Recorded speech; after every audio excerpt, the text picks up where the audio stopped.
Bonjour tout le monde! Dans le cadre de cette capsule intitulée Stress ou anxiété, on va tenter de faire ensemble la distinction entre ces deux concepts-là. Actuellement, dans la société, on entend beaucoup parler de stress, beaucoup parler d'anxiété. Par contre, on se rend compte que ces deux termes-là sont parfois utilisés de manière interchangée pour parler de la même chose, alors que ce sont bel et bien fondamentalement deux concepts distincts. Par contre, au quotidien, c'est parfois difficile de faire la différence entre est-ce que je suis en train de vivre un stress, est-ce que c'est plutôt de l'anxiété. Donc, on va tenter via cette capsule de vous amener à bien comprendre la différence entre les deux et être en mesure de bien décortiquer ces deux concepts-là et bien les identifier dans votre quotidien, dans celui des élèves. Donc, le stress, c'est une réaction d'alarme qui est tout à fait normale à une situation qui est concrète, une situation qui est réelle. Il va créer une réaction d'activation qui va nous amener à combattre, fuir ou encore figer devant la situation à laquelle on est confronté. Et cette réaction d'activation-là, elle est souvent essentielle à la survie de l'espèce.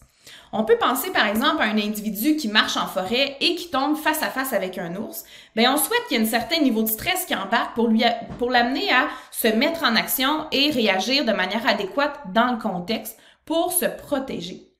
Donc, quand il est bien dosé, quand il est en quantité raisonnable, le stress, il peut augmenter nos performances.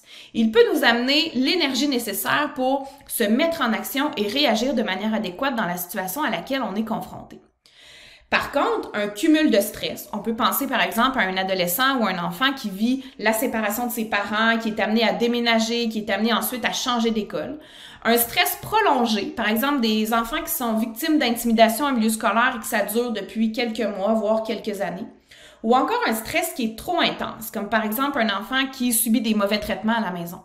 Ces situations-là peuvent plutôt nuire à nos performances et nous amener à perdre de l'énergie, s'épuiser, développer d'autres problèmes de santé, nous rendre colériques, nous rendre plus instables émotionnellement ou encore irritants. À l'inverse, une absence de stress ou encore un stress trop peu élevé, bien, ça peut nous amener à ne pas réagir suffisamment dans une situation, diminuer notre niveau d'énergie ou encore à ne pas percevoir la présence du danger dans une situation donnée. Si on revient à notre exemple de tantôt de l'ours, si on marche en forêt, on croise un ours, on n'est pas stressé pantoute, on continue notre marche comme si de rien n'était, bien, on est en train de se placer à risque. Donc, on souhaite que la présence de l'ours suscite un certain niveau de stress pour nous permettre de réagir de manière adéquate. Donc, l'absence de stress ou le stress trop peu élevé, bien, ça nous amène à pas nécessairement se mettre en action et qui peut nous amener à se placer plutôt en danger.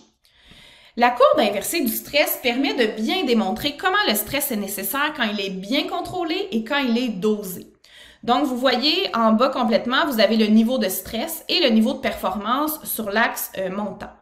Donc, complètement à gauche, vous avez la zone là où il n'y a pas suffisamment de stress.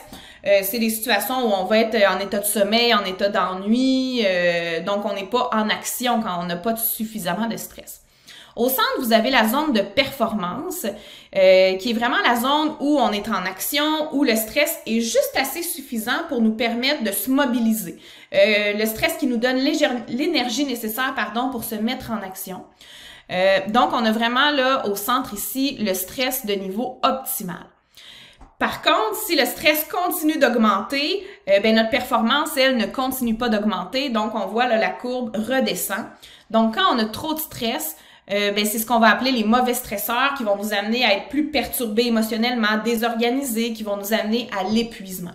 Donc, ce qu'on souhaite, c'est de trouver vraiment quelle est, moi, ma zone de performance. Quel niveau de stress m'amène à être fonctionnel dans l'action et plus performant. Pour sa part, l'anxiété, elle va se manifester devant l'anticipation d'une situation. Donc, cette situation-là, elle n'a pas besoin d'être réelle pour déclencher la réaction d'anxiété. Si on revient à notre exemple de tantôt d'individus qui se promènent en forêt et qui tombent face à face avec un ours, quand on est devant l'ours, c'est vraiment une situation de stress. Par contre, si on arrête d'aller en forêt parce qu'on craint de tomber face à face avec un ours, bien alors là, on est vraiment plus dans une situation où on vit de l'anxiété devant l'anticipation de peut-être croiser un ours en forêt, alors que les chances sont qu'on ne croisera probablement jamais cet ours-là. Donc, la pensée anxiogène, bien, elle est souvent disproportionnée ou encore exagérée par rapport à la situation qui est anticipée.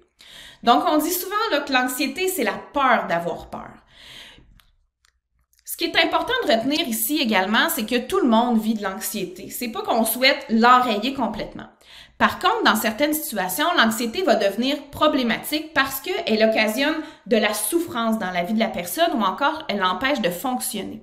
Dans certains cas, il y a des adolescents, des enfants qui vont se retrouver en bris de fonctionnement, qui seront plus en mesure d'aller à l'école tellement l'anxiété est présente, tellement l'anxiété elle est envahissante, puis tellement l'anxiété elle est souffrante. Donc, c'est important de trouver certaines stratégies pour nous aider à bien gérer notre anxiété, bien gérer notre stress pour éviter que l'anxiété qu'on vit au quotidien entraîne trop de souffrance et qu'elle nous amène là, et qu'elle puisse mener même là, à empêcher de fonctionner au quotidien. Donc, j'espère que cette capsule vous a permis de mieux comprendre la différence entre le stress et l'anxiété. Et je vous invite à porter une attention quand vous êtes confronté à des situations avec les élèves, à essayer de vous positionner à savoir si l'élève vit un stress ou encore une situation anxiogène.